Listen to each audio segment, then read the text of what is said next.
في درجات في امتحان السات لو ضاعت منك عمرك ما هتضمن سكور كويس.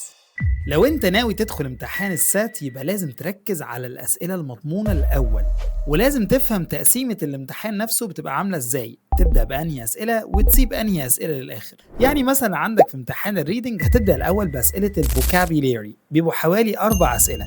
بنبدأ الأول اللي احنا نحلهم باستخدام الحاجات أو التريكس اللي احنا بنتعلمها مع بعض، وبعد كده هتلاقي عندك أسئلة الريدنج دي بنسيبها للآخر شوية، وبننتقل الأول على أسئلة الجرامر. أسئلة الجرامر هتلاقيها بادئة معاك من السؤال رقم 17 18 في الرينج ده.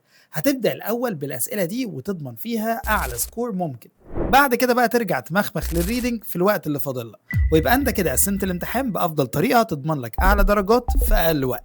شير الفيديو ده مع أصحابك ومعارفك اللي داخلين امتحان السنة، ومنساش تسأل على كورسات الإنجليش والماث وتستفيد بخصم 20% لأول 50 مشترك. سلام.